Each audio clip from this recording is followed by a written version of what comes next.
Story 1. Went camping with the school. Stayed at a fairly nice campsite in the woods. The very first night, about 6 of us shared a big tent and we were all laughing and joking as kids do. Then one of the lads suddenly says, "What the fuck is that?" with a genuine look of horror on his face. So, we rush to his side of the tent and peer out into the darkness towards the big communal campfire. And I shit you not, all 6 of us saw what I can only describe as a pair of white legs, no upper half, walking around the campfire before vanishing. We were in shock for a while before we all collectively just laughed hysterically whilst crying inside. Still to this day, I have no idea what we saw. It genuinely looked like a pair of white trousers just walking around. Someone suggested it might have been someone playing a trick, like say, they may have been wearing a dark hoodie and shining a light on their trousers, but we could see the legs in the campfire over it. So there was defo no torso. Or in other words, if it had been someone doing a trick, the light and flames from the campfire would not have been visible. I've tried to rationalize it for years. Not saying it was a ghost or a cryptid, but I have no idea what we saw. Story 2.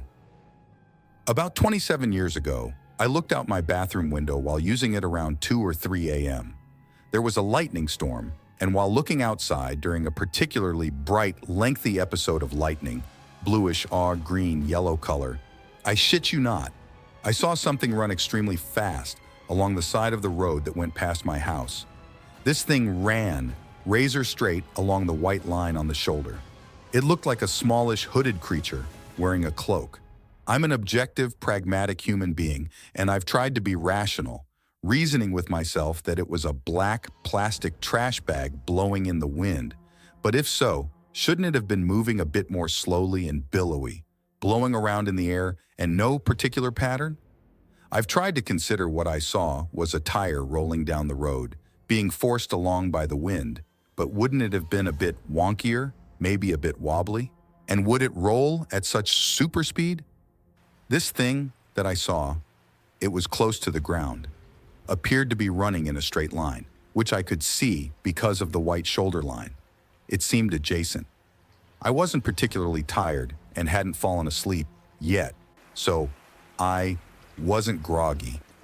I was completely lucid and do not do drugs. I freaking know what I saw and still try to rationalize it away, but I can't. I refer to it as a gremlin because, sure, why not? A small, cloaked, hooded creature running quickly along the road during a pretty big storm seems fair enough, even if I have trouble believing it, despite knowing what I fucking saw. I never tell this story anymore. My husband affectionately laughs at me, and people are skeptical, including myself. Story 3.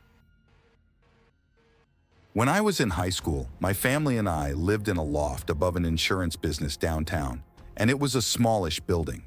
Small enough that there was only room for one apartment, so we were the only people living there. At the time, I would get up the earliest, so everything was pretty quiet aside from the usual car noises from outside. On Monday, I woke up to my alarm, and I thought I heard a jingling sound. I turned my alarm off and sat up in my bed listening for a few seconds before I heard it again. I couldn't think of an explanation. I didn't have anything with bells on it that I could think of.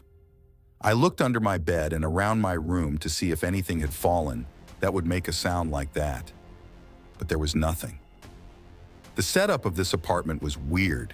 I had to walk through my little brother's room to get to my room, and so I walked through his room on my way out to the living room and kitchen. My brother was still sound asleep, and I didn't see any toys around that would jingle like that.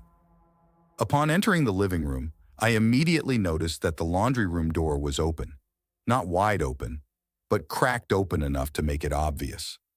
We always kept that door closed, unless we were in there doing laundry. I looked around and didn't see anything out of place. When I got back from school, I asked my parents and brother if they had left the laundry room door open, and they claimed not to. On Tuesday, everything was normal, but Wednesday, the same scenario happened again. I woke up and heard unexplained jingling and found the laundry room door cracked open again. Fast forward about a year later, my mom had moved the stove for the first time since we lived there, and we found cat toys underneath. Cat toys with bells in them that jingled just like what I had heard before. When we initially moved in, my mom had found what appeared to be cat litter on the floor in the laundry room, and she had even heard a cat meowing at one point and looked everywhere only to find nothing, and assumed that it must have come from outside. After piecing all of this together, though, we couldn't help but wonder if we had a ghost cat from a previous tenant living with us. Batting at the jingle toys and going into the laundry room to use the litter box. The door was open just enough for a cat to fit through. It never happened again after those 2 days, though. Weird. Story 4. I was walking my dog one day in the park. The park is pretty big, with a lake and a part where the path leads through the woods. Me being a dumbass, I forgot it was getting dark early, but I decided to continue walking. My dog is pretty big and protective, so I felt safe enough. She was walking loose ahead of me. Her collar has red lights on them. When we turned the corner through the woods, it was getting darker and darker, and even though I know the park like the back pocket, I turned on the flashlight on my phone. Anyway, a few minutes go by. Just silence, sounds of my footsteps and the wind in the trees, when my dog suddenly started growling. I stopped. She was standing a few feet away, just a ring of red lights staring at the trees. I call her, and she's by my side in a second. I don't know why, but I dismissed it as dumb doggy behavior, like smelling a rabbit or whatever, and keep walking. Very stupid, I know. So we keep walking, the dog by my side, my flashlight in front of me. We turn another corner and my dog growls again. This time I freak out a little and look around me with the flashlight. Nothing. It was just a minute of walking before the path led us back into the park. I could make a run for it, but I had this weird feeling. So I took a few steps forward and saw someone standing a little away on the path. Just standing there, like they just appeared out of nothing. It was weird, and I immediately felt nauseous. My dog starts full-on barking, growling, back hair standing up. She's a very social dog, even with strangers, so this had to be bad. Her barking kind of shocked me into moving. The moment I grabbed her to turn around to make a run for it, the figure stepped forward. I never ran so hard. I ran back to the little bridge that connected the neighborhood to the park. My dog was still with me, thank God. The moment I got home, I called the local police and asked them to check it out. They didn't take it that seriously because nothing bad happened, but they sent a car over. They found nobody, of course. I slept badly that night, and it took me a while to walk there again, even in daylight. Story 5. I've got a couple of stories for you. 1. As a kid, I was always paranoid about leaving my window open at night in the summer, even though I lived in a rural area away from people. But we didn't have AC, and it was unbearable otherwise, so I caved and opened it. I woke up one night and looked out the window to see a pair of glowing green eyes staring down at me. I don't know what kind of animal it was, but it darted away as soon as I screamed.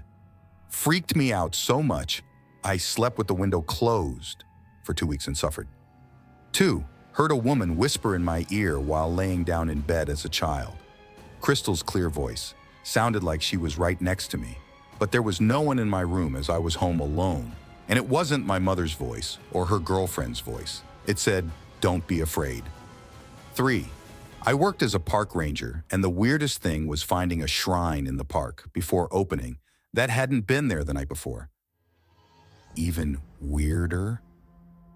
It consisted of fried chicken and a wheelchair. I'm not joking. There were several buckets of fried chicken fast food easy meals placed strategically in a circle, with a new wheelchair smack in the center. The park closes after dusk and is very outdated, so definitely not ADA-friendly. Plus, the only way to get into the park after the gates close is to either squeeze past a couple of boulders or take a boat and come in off the lake. My boss and I got creeped out and kept the wheelchair in Lost and Found for a while, but no one claimed it. Story 6. I feel stupid for even writing this, but I feel like it needs to be told in case someone can explain. A few years ago, my boyfriend and I went to go hiking in the Pescadero Woods, NorCal. We ended up getting lost and not getting there till about 3:30. It closed at 5, so we decided to smoke a little before the end walk. Mind you, this is nothing new to me, and I had been smoking for the previous 6 years constantly. So we began our hike, and multiple trails were leading to an abundance of hiking options. Right away, I feel completely wrong. I have an overwhelming sense of dread to the extent I can't even put out words and explain them to my boyfriend. Over an hour, we end up at a bench. Doesn't matter what trail we take, how far we walk, again and again, we come to the same bench. At this pout, I start expressing how the situation doesn't make sense and that I would like to go back now. We walk a little further and see a water fountain. My boyfriend runs up to it, and I'm about 20 feet behind and turn to face another trial. When I look down this trail, I see a deer about 15 feet in front of me. I put that in parentheses because this was anything but. I have been trying to find the words since then on how to explain this situation, but the best I can do is this. I looked at this thing and it was like my mind was telling me it was a deer. But every gut feeling and the internal reaction was convinced I was looking at something that wanted me to think it was a deer. It was so wrong. I could not honestly comprehend what I was seeing. Again, it was 15 feet away, so that should not have been an issue at all. After staring for about 2 minutes and it motionless, I called my boyfriend over because at this point I honestly thought I was hallucinating. Nothing made sense in what I was seeing. I called him over. He gets to the trailhead, and I said, "What do you see?" He responded, "I think it's a deer, but it's not right." Then he proceeds to walk forward to it. When I say my heart dropped, I kid you not. I freaked out. I grabbed him by the shirt and told him to walk to the car and not turn around. On the way home, I asked him what he saw, and he said, it was supposed to be a deer, but wasn't. Story 7. I did an art show in Coventry, UK, at an old building that used to be where the ska band, The Specials, rehearsed in the damp, graffiti-stained basement. If you are from Coventry or were ever into the two-tone ska movement, then you know exactly where I'm talking about. It was late Nov, or early Des, and I was in a busking band playing Christmas songs while people came to look at the installations inside. That night, a paranormal experience team was holding a free session after the event, so myself and my girlfriend tagged along. We are not firm believers in ghosts, ghouls, and demons, but we like horror movies and had never done one of these, so it sounded fun. We explored the whole building, feeling for cold spots and energy. This place is massive with 3 or 4 floors, and upstairs are all art studios, so they are vast and untreated, especially sonically. It was all going well. We and the team had decided that one of the rooms upstairs had a weird feeling about it, and of course, we hadn't been into the basement yet. At this point, we split the group in half into 2 teams. One team would go to the studio upstairs that had a weird feeling, and the other down to the basement. We would then swap later. We were in the basement first.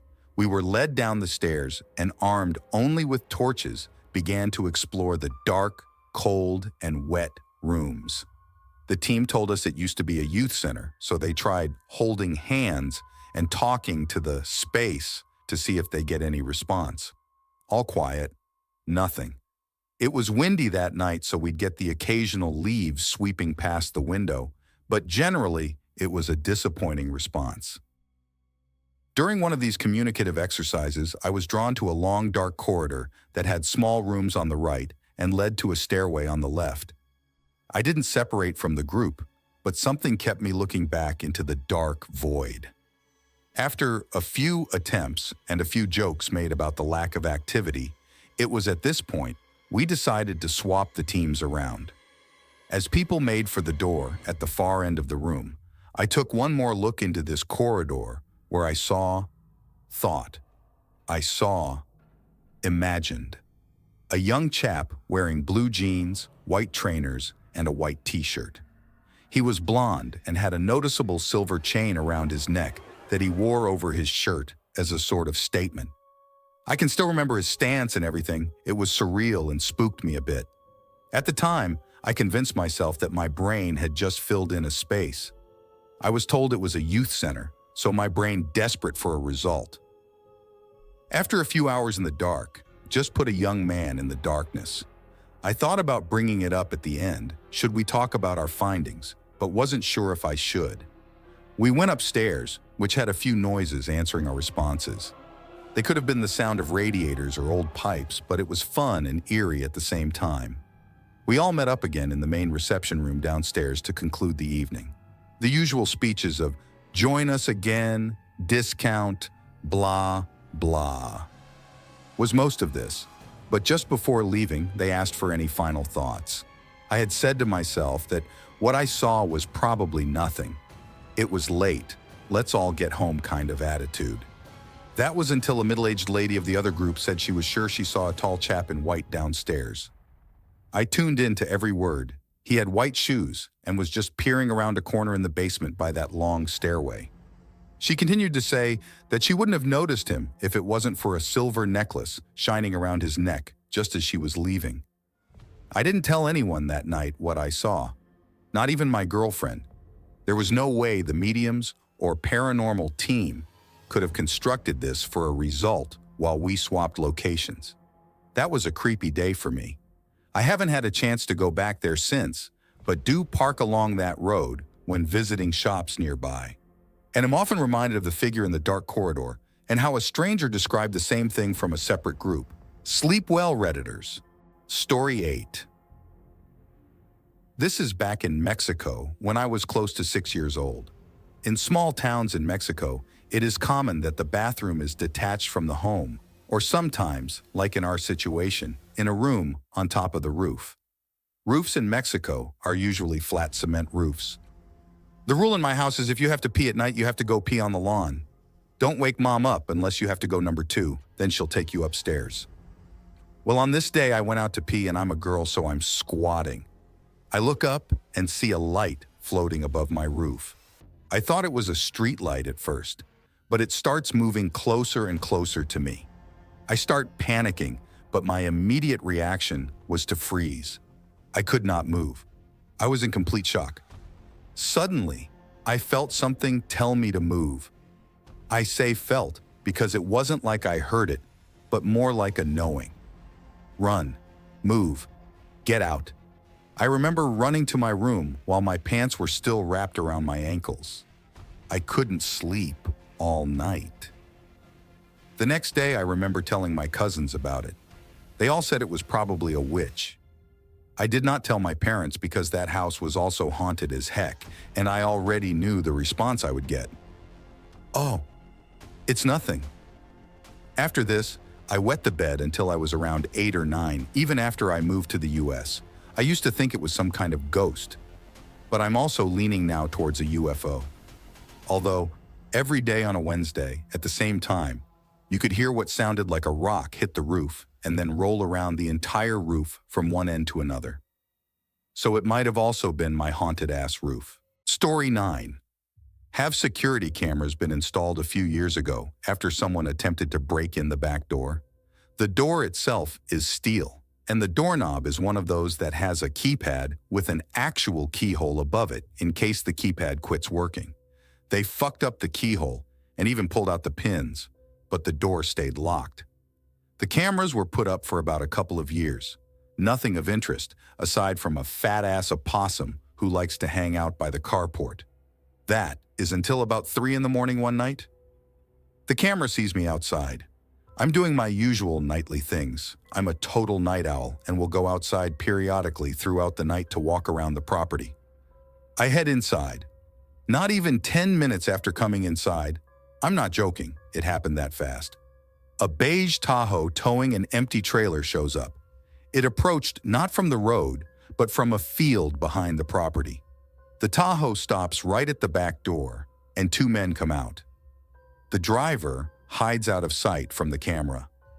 The passenger was wielding a big hunting knife, was hiding it behind his back, and knocking at the door. To make matters worse, they were hiding in the field behind the house, as said earlier. They had to have seen me, as there is nothing in the field. They also had to have been hiding with their lights and engine off for a while, as I was outside for almost a full hour. I would have easily noticed the lights or the sounds of a car engine where there wasn't supposed to be. There was no telling exactly how close they were to me in that field, as at the time there were no lights near the area.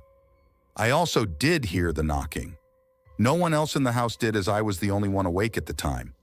The knocking was quite loud, frantic sounding, and lasted for at least a couple of minutes.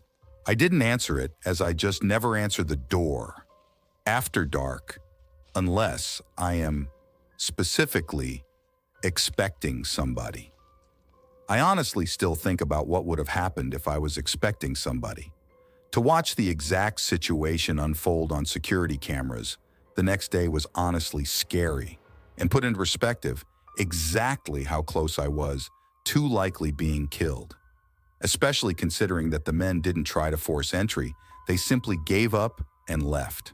Thanks for watching. Don't leave before leaving a like to this video. Also hit the subscribe button to support my work. And as always, have a horrific nightmare, my dear.